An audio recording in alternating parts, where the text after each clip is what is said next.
Hello student, dream class के channel में मैं आपका एक बार फिर से स्वागत करता हूँ। तो जैसा कि आपने मेरी पिछली वीडियो में देखा कि मैंने आपको एरे समझाया था कि एरे क्या है।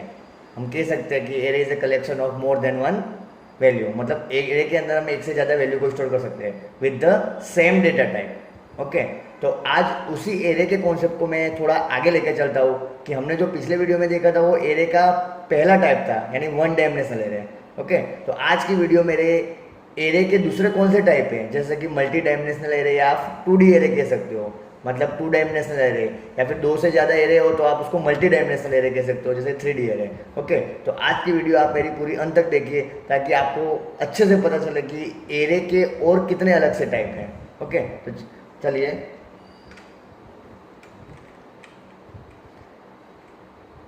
इन C programming you can create an array of array, मतलब आप एरे का भी एरे क्रिएट कर सकते हो। This array are known as a multi dimensional array, मतलब उस एरे के टाइप्स को आप मल्टी डायमेंशनल एरे कह सकते हो। एग्जाम्पल के रूप में मैं यहाँ पे एक सिंपल फ्लोट एक्स 3 ऑफ 4, मतलब यहाँ पे मैंने क्या क्रिएट किया। अब तक जैसे कि आपने मेरी पिछली वीडियो में देखा होगा तो हम एरे इस तरह डिक्लेयर करते थे, जैसे कि फ्लोट एक्स ऑफ 3, मतलब मैं एट दैट टाइम जो एक्स है जिसकी डेटा टाइप है फ्लोट, उसमें मैं 3 डिफरेंट वैल्यू इनपुट कर सकता हूँ। ओके, लेकिन मुझे यूँ करना है कि मुझे रो और कॉलम दोनों चाहिए। जैसे कि आपने मैथमेटिक्स में मैट्रिक्स पढ़ा होगा कि मैट्रिक्स क्या है, मैट्रिक्स है combined of row and column. Okay, तो आपको मैट्रिक्स जैसा कि प्रिंट करना, रो एंड कॉलम कॉम्बिनेशन चाहिए, तो आप मल्टी डायमेंशनल एरे का यूज कर सकते हैं। ओके, यहाँ पे मैंने एक जनरली फिगर के थ्रू रिप्रेजेंट किया है। Here x is a 2 dimensional 2D array, the array can hold 12 element. Okay, उसमें एरे जो है हमारे 12 एलिमेंट को होल्ड कर रहा है। Okay, you can think the array as a table with 3 row and each row as a 4 column. Okay, तो यहाँ पे समझ सकते हैं कि 3 रो है हमारे पास, मतलब आप जो पहले वेरिएबल के बाद जो भी लिखोगे वो आपकी रो होगी, मतलब नंबर ऑफ रो, फिर उसके बाद जो दूसरा एरे क्रिएट करोगे नंबर ऑफ कॉलम, मतलब 3 रो 4 कॉलम। ओके, मतलब टोटल हमारे पास 12 एलिमेंट हो गए बिकॉज 3 मल्टीप्लाई बाई 4। ओके, तो यहाँ पे मैंने एक फिगर में सिंपली रिप्रेजेंट किया है कि रो 1 और कॉलम 1, जिसको आप जनरली एक्सेल में सेल कहते हो। ओके, सेल क्या होता है कि combination of row and column. Okay, तो जिस तरह हमारे एक्सेल में हमें जैसे कि फर्स्ट सेल की वैल्यू अचीव करनी हो तो ए ऑफ आई ए जे अलग अलग होता है, तो इसमें मुझे रो और कॉलम मतलब उस सेल की पर्टिकुलर वैल्यू चाहिए, मतलब उसकी हम वैल्यू क्या होगी, तो आप हमारे पास वेरिएबल का नाम था एक्स। ओके, तो एक्स ऑफ ये पहली रो है और पहली कॉलम है, मतलब 0 0। अब यहाँ पे 0 0 क्यों लिखा, जैसे कि मैंने आपको पिछली वीडियो में बता दिया कि एरे हमेशा उसकी इंडेक्स वैल्यू 0 से स्टार्ट करता है।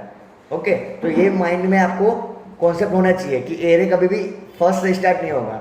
ओके, तो एक्स ऑफ 0 0, उसके बाद है सेकेंड कॉलम पे आऊंगा मैं। ओके, लेकिन मेरी रो तो अभी फर्स्ट ही चल रही है, तो एक्स ऑफ 0 1, उसके बाद थर्ड कॉलम पे आया लेकिन रो मेरी फर्स्ट ही है, तो एक्स ऑफ 0 2, उसके बाद fourth column x of 0 3। Okay, उसी तरह हमारी कॉलम n-1 होगी। अभी हमारी रो चेंज हुई और कॉलम फर्स्ट है। ओके, तो एक्स ऑफ 1 0, इस तरह हमारे जितने भी एलिमेंट हम रिप्रेजेंट कर सकते हैं। Okay, similarly you can declare a 3 dimensional 3D array. Okay, उसी तरह आप 3 डायमेंशनल एरे भी क्रिएट कर सकते हो। For example float Y of 2 of 4 of 3। Okay, तो इसमें आपके कितने एलिमेंट आप स्टोर कर सकते हो, 24 एलिमेंट आप डिफरेंट स्टोर कर सकते हो। Okay, 4 multiply by 3 multiply by 2, मतलब 24 एलिमेंट आप डिफरेंट स्टोर कर सकते हो। ओके, अभी हमें मल्टी डायमेंशनल एरे को किस तरह इनिशियलाइज करना है। ओके, तो here is how you can initialize 2 dimensional and 3 dimensional array. तो initialize of 2D array, first of all हम सीखेंगे कि 2 डायमेंशनल एरे को किस तरह इनिशियलाइज करना है। ओके, तो different way to initialise 2 dimensional array, हम 2 डायमेंशनल एरे को डिफरेंट अलग अलग तरीके से इनिशियलाइज कर सकते हैं। जैसे कि मैं यहाँ पे एक फर्स्ट वेरिएबल डिक्लेयर कर दिया सी, तो उसकी डेटा टाइप ले लेता हूँ इंटीजर सी। ओके, 2 ऑफ 3, मतलब मुझे 6 एलिमेंट को भी प्रोवाइड करने पड़ेंगे, मतलब तो मैंने यहाँ पे 6 डिफरेंट एलिमेंट प्रोवाइड कर दिए। यहाँ पे आप देख सकते हो कि मैंने कर्ली ब्रेसेस के अंदर दो रो बनाई हैं। ओके, जैसे कि आप देख रहे हो यहाँ पे 1 3 0 ये फर्स्ट रो, -1 5 9 ये सेकेंड रो। ओके, अब 2 रो है और मेरे पास 3 कॉलम है। 2 रो मतलब फर्स्ट रो में मेरा ये स्टोर होगा, सेकेंड में ये, और 3 कॉलम मतलब फर्स्ट -1 3 5 0 9। ओके, मतलब 6 एलिमेंट टोटल मेरे पास होने चाहिए। वो आप 2 कर्ली ब्रैकेट के अंदर सेपरेट रो को भी डिफाइन कर सकते हो, या फिर आप इंटीजर सी उसके बाद रो आप डिफाइन ना करो तो वो नंबर ऑफ एलिमेंट्स आपका जो कॉलम होगा तो उस हिसाब से वो कंसिडर कर लेगा। यहाँ पे मैंने 130 और -159, ओके। तो ये मेरे दो वे है टू डायमेंशनल एरे को डिफरेंट वे से इनिशियलाइज करने का। उसके बाद इंटीजर C23, ओके। अब आपको यू इनिशियलाइज नहीं करना कि भाई मुझे सेपरेट रो या कॉलम रखनी है, तो आप एक ही कर्ली ब्रैकेट में पूरी आपके जितने भी एलिमेंट है 6 एलिमेंट डिफाइन कर दीजिए, ओके।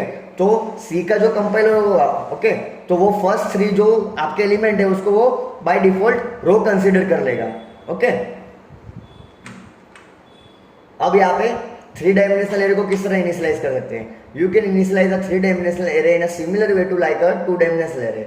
जिस तरह हमने 2 डायमेंशनल एरे डिफाइन किया है, डिक्लेयर किया है, इनिशियलाइज किया है, उसी तरह सिमिलर वे से आप 3 डायमेंशनल एरे को भी डिफाइन कर सकते हैं। हियर इज एन एग्जांपल, जैसे कि integer test 2 of 3 of 4, okay. तो यहाँ पे मुझे अलग अलग एलिमेंट्स प्रोवाइड करने पड़ेंगे। तो मैंने 3 4 2 3 4 2 3 0 -3 9 11 23 12 23 2, तो मैंने यहाँ पे एलिमेंट्स को डिफाइन कर दिए, ओके। उसके बाद मुझे वापस 13 4 56 3 5 9 3 5 3 1 4 9, ओके। तो मतलब मुझे 2 रो बनानी थी, ओके, तो मेरी बन गई है। तो मैं आपको अभी इसको प्रैक्टिकली पूरा एक्सप्लेन करता हूँ अच्छे से कि भाई किस तरह वो वर्क होता है और हमारा मैट्रिक्स किस तरह प्रिंट होगा। तो चलिए स्टार्ट करते हैं। हम स्टार्ट बटन पे जाके टर्बो सी पे, या फिर आपके पास डेस्कटॉप पे टर्बो सी का शॉर्टकट आइकॉन क्रिएट हुआ तो उससे भी आप क्रिएट कर सकते हैं। मैंने यहाँ पे फाइल में जाके न्यू लिया,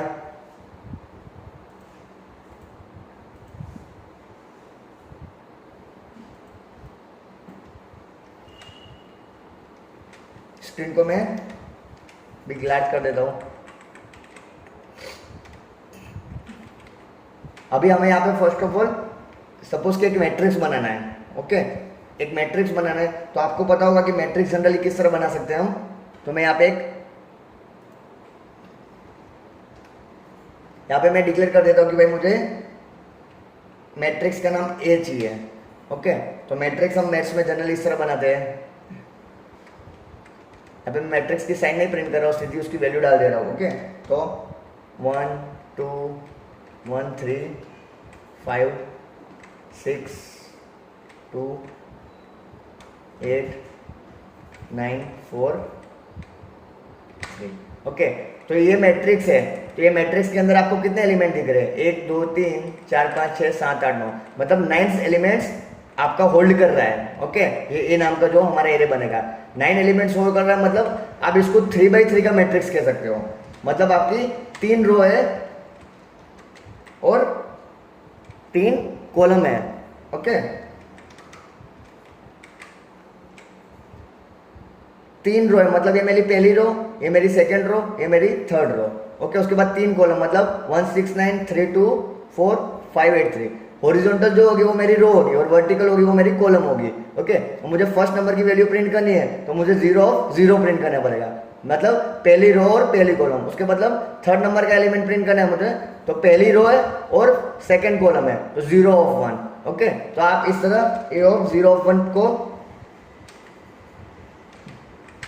आप इस तरह लिखोगे कि भाई 0 मतलब फर्स्ट रो का पहला एलिमेंट, मतलब आपका 3 प्रिंट होगा।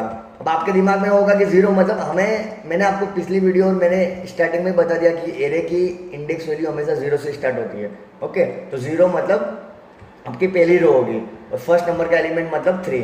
अगर आपको ये फर्स्ट एलिमेंट प्रिंट करना है तो आपको 0 of 0 लिखना पड़ेगा, ओके। तो इसी मैट्रिक्स को अगर मुझे प्रिंट करना हो, ए वाला मैट्रिक्स को, ये तो मैंने डायरेक्ट स्टैटिक वैल्यू यहाँ असाइन कर दी है। अगर आपको यूजर के पास इनपुट लेनी हो कंसोल से, ओके, तो आप स्कैनएफ फंक्शन भी यूज कर सकते हो। तो चलिए हम इसी को पूरा प्रैक्टिकली में समझते हैं कि किस तरह हम 9 एलिमेंट्स किस तरह डिफरेंट यूजर के पास इनपुट लेंगे और किस तरह हमारे इस तरह का मैट्रिक्स प्रिंट करेंगे, ओके। तो first of all we need declare an 2 dimensional array.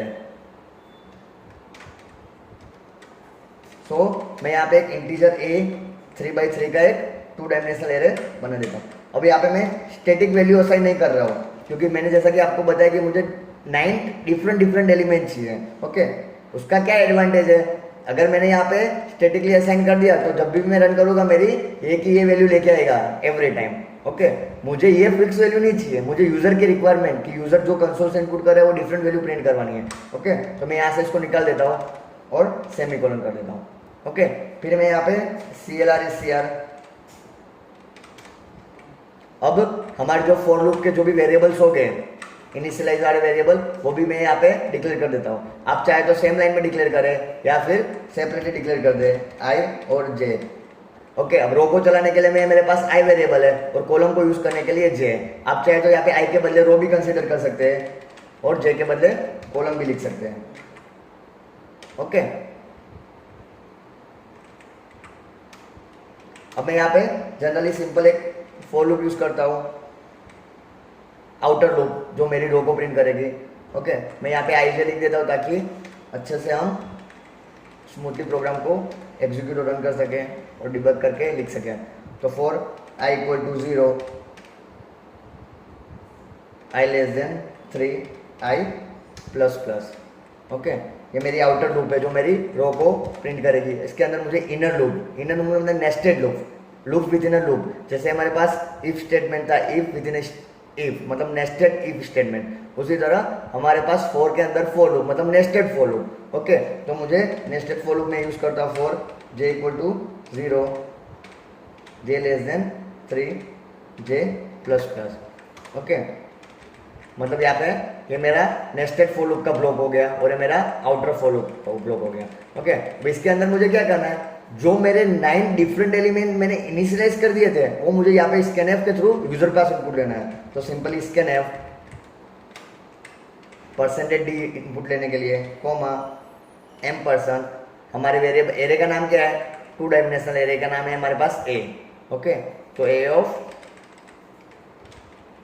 I और J। ओके, यहाँ पे मैं एक सिंपल मैसेज पास कर देता हूँ, printf enter the 2D array elements. Okay, यहाँ पे /n प्रोवाइड कर देता हूँ, जो भी /n।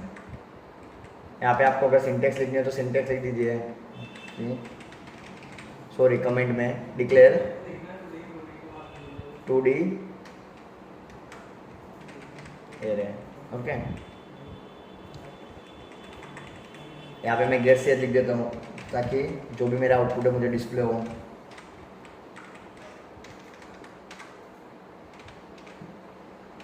और यहाँ पे वेरिएबल्स को डिक्लेयर करने के बाद प्रॉपर स्पेस मेंटेन कर लेते हैं। अब इस प्रोग्राम को हम रन करते हैं। तो मैंने रन किया, मैं जैसे कि डिफरेंट एलिमेंट इनपुट कर रहा हूँ। अब यहाँ पे मेरे सारे एलिमेंट इनपुट हो गए लेकिन मैट्रिक्स कुछ प्रिंट भी नहीं हुआ। ये तो सिर्फ मैंने इतना कोड लिखा कि मुझे जो 9 एलिमेंट इनपुट करने वो इनपुट का कोड है। अब आपको क्या करना पड़ेगा, ओके, पहले मैं इसको आपका कॉन्सेप्ट समझा देता हूँ कि हमने 9 एलिमेंट किस तरह हमने कंसोल से इनपुट किए। तो यहाँ पे देखिए कि A ऑफ IJ मतलब पहले I की वैल्यू मेरे पास 0 और J की वैल्यू भी 0 है। किस तरह होगा कि I equal to 0, I less than 3 मतलब 0 लेस देन 3 कंडीशन ट्रू है। अगर यहाँ पे उसको कंडीशन ट्रू मिल रही है आउटर लूप में तो वो नेस्टेड इनर लूप में जाएगा। J equal to 0, okay, J की वैल्यू 0, J लेस देन 3 मतलब 0 लेस देन 3। अभी A ऑफ IJ मतलब दोनों की वैल्यू 0 0 होगी, मतलब पहले ये आपकी इनर लूप एग्जीक्यूट होगी उसके बाद आउटर लूप एग्जीक्यूट होगी। ओके, तो इस तरह मैं A ऑफ 0 0, A ऑफ 0 1 तो 9 डिफरेंट एलिमेंट इनपुट ले लिए। अब ये 9 डिफरेंट एलिमेंट इनपुट लेने के बाद क्या करना है मुझे, वो जो 9 एलिमेंट है उसको प्रिंट करना है। तो उसको प्रिंट करने के लिए मुझे एज इट इज वापस 2 लूप इनर और आउटर लूप चाहिए।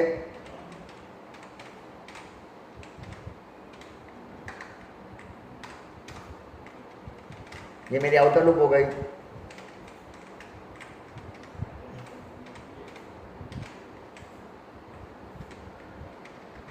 ये मेरी इनर लूप हो गई। मैं इसमें सिंपली एक मैसेज पास कर देता हूँ printf का %d comma A of I। अब उस प्रोग्राम को हम रन करते हैं। यहाँ पे एरे का नाम रह गया A ऑफ I। अब मैं डिफरेंट वैल्यू प्रोवाइड करता हूँ। अब देखिए यूज़र ने मतलब जो मैंने इनपुट की वो मेरी सारी वैल्यू प्रिंट तो हो गई, लेकिन मैंने आपको जैसे समझाया मुझे आउटपुट मैट्रिक्स में चाहिए, जस्ट लाइक दिस। ओके, तो इस तरह मैट्रिक्स में मुझे आउटपुट लेने में क्या करना पड़ेगा कि जब भी मेरी इनर लूप कंप्लीट हो रही है तो मुझे स्लैश एन प्रोवाइड करना है, कि मतलब मेरी रो कंप्लीट हो तो अभी मुझे नई लाइन में आ जानी चाहिए मेरे नेक्स्ट एलिमेंट, नेक्स्ट रो के एलिमेंट। मतलब फर्स्ट रो के एलिमेंट प्रिंट कर दिए, 3 कॉलम थी, उसके बाद सेकेंड रो मेरी चालू हो तो मुझे न्यू लाइन में प्रिंट होनी चाहिए। ओके, तो उसके लिए आपको न्यू लाइन में लाने के लिए जो आपने इनर लूप यूज की है वहाँ पे आप सिर्फ स्लैश एन प्रोवाइड कर दीजिए।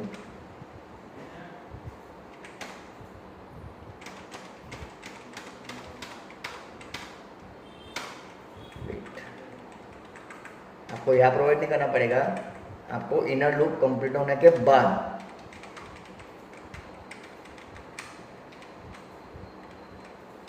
मतलब मेरी इनर लूप यहाँ कंप्लीट हो रही है उसके बाद मुझे स्लैश एन प्रोवाइड करना पड़ेगा। देखिए ये आपका मैट्रिक्स प्रिंट हो रहा है। अभी आप इस मैट्रिक्स को और बेटर वैसे प्रिंट करवा सकते हैं, जैसे कि यहाँ पे थोड़ी स्पेस प्रिंट करवा दीजिए, मतलब एक स्पेस मैंने यूज कर रही है।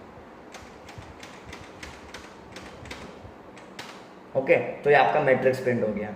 ओके, इस मैट्रिक्स जो आपका प्रिंट हो रहा है उसके पहले आप एक मैसेज प्रिंट करा दिए, द मैट्रिक्स ऑफ ए, मतलब यहाँ पे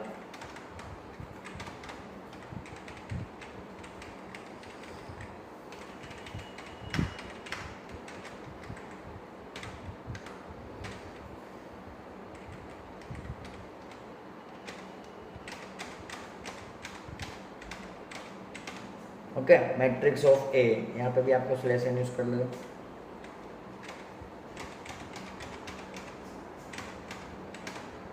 ओके, इसी तरह अगर आपको दूसरा मैट्रिक्स चाहिए तो आपको क्या करना पड़ेगा, 2 डायमेंशनल एरे डिक्लेयर करना पड़ेगा कि बी 3 ऑफ 3। आपको इसी तरह ये फॉर लूप का ब्लॉक वापस लिखना पड़ेगा कि जिस तरह मैंने ए के लिए इनपुट लिया है, ए जो 2 डायमेंशनल एरे 3 9 एलिमेंट, तो मुझे 2 फॉर लूप यूज़ करनी पड़ेगी इनपुट लेने के लिए और 2 फॉर लूप यूज़ करनी पड़ेगी प्रिंट लेने के लिए। तब आपको सेम एज इट इज इस तरह का मैट्रिक्स मिल जाएगा बी।